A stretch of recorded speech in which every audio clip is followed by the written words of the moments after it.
Hi everyone, welcome back and welcome to my YouTube channel. My name is Detutu. If this is your first time of tuning in, on my channel I share helpful tips to international students and to people who are already living in foreign countries, specifically Germany.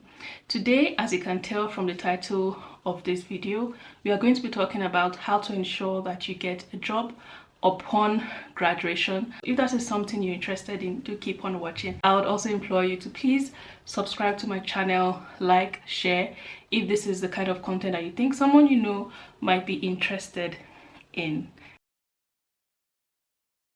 A little disclaimer: there is no fast track to making sure that you get a job upon graduation. There is a planning element and there's also a luck element. But if you play your cards right and you have patience, then definitely you would be able to get a job by the time you graduate. There are some steps that you can take to guarantee success.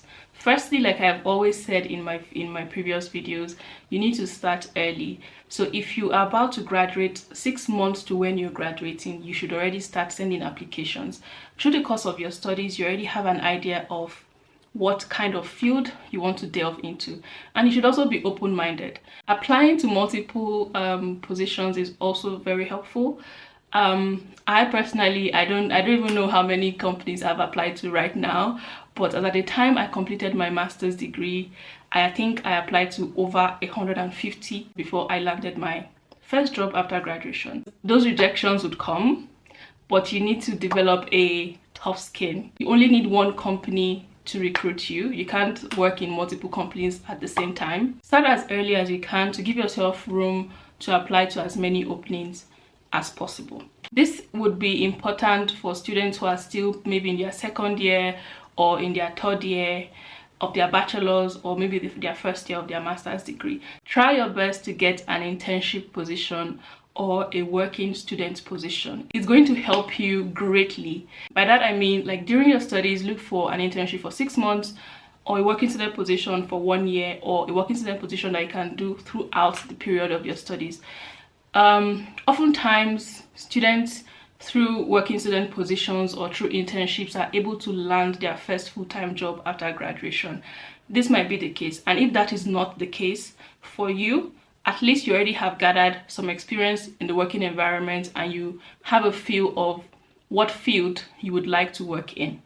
And that also is a green flag or a good sign to prospective companies you're applying to, that they wouldn't have to train you as much as somebody who is just coming into the field as a fresh graduate with no experience at all. So you might want to check out that video on me applying to 150 jobs before I landed my first job in Germany. That I think would be helpful, so you can see how I went through the whole, like, being organized during my application process. I think it's going to help you greatly. It's very important for you to build your network, and network could be in different shapes or forms. It could be through your friends, it could be through your alumni network from your university, which you should be in, by the way. It could also be through job fairs. So there are a lot of job fairs that you can attend. Some companies also have job fairs, random job fairs. I'm pretty sure if you do like a search online, you'd be able to find job fairs that are happening in the following months. So you should go to those, network with companies, speak with HR at these locations. Of course, research their companies before you speak with them. Connect with the alumni. Like, the alumni university is some place I think that students usually do not really pay attention to. So network. You need people, okay? So do not be an island. You need people. Let people know you're job searching. Let people know you're job hunting. People who can refer you would refer you, but you also need to prove yourself in the end. Nobody's going to do that interview for you. Tailor your cover letter and your CV to the specific position you're applying to. I know there's this saying that that a clock that's not working is right twice in a day. So you might think, okay, even if you use the same cover letter or the same CV for all applications, you're still going to get a couple of invites for interviews, yes, but how about you increase your chances of getting invited for an interview by tailoring your CV and tailoring your resume to the respective position that you're applying to. It goes without saying that you should prepare for interviews. adequately, like prepare adequately for interviews. I've had one bad interview experience where I wasn't feeling too well, so I was a little bit groggy. It was the worst interview experience I've ever had. The interview did not go as planned, and of course, as you can assume, I wasn't invited for the next stage. So prepare adequately for the interview, research the company as much as you can. Common interview questions like what are your strengths and your weaknesses, introduce yourself, where do you see yourself the next 5 years. Common interview questions, ask yourself. Do some review, practice with your friends who are willing to help you, right?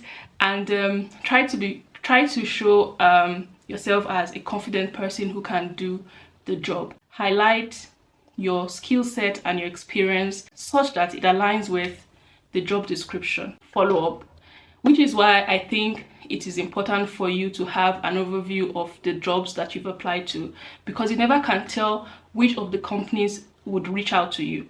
So most job posting would already have a contact information of someone in HR that you can contact if you have any questions regarding the position.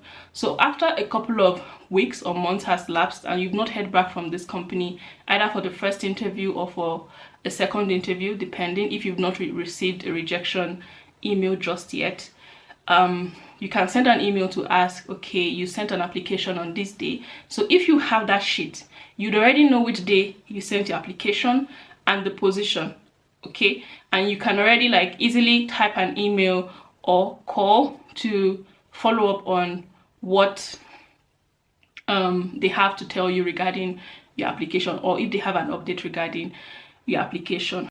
To sum it all up, it's very important to grow a thick skin when you're applying for jobs, because like I said, the rejections would come.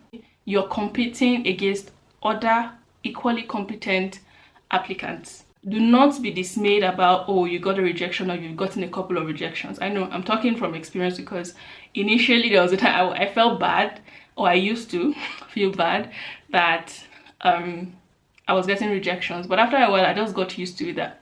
It's part of the whole experience of sending out your applications, okay? Once you start getting those invites, once you start getting those requests to update your application with more certificates or reference letters and everything, then you know, okay, at least you're getting noticed. This video is already longer than I expected. Looking at my camera now, it's already about 15 minutes, and I don't want my videos to be too long, so see you next week. Bye.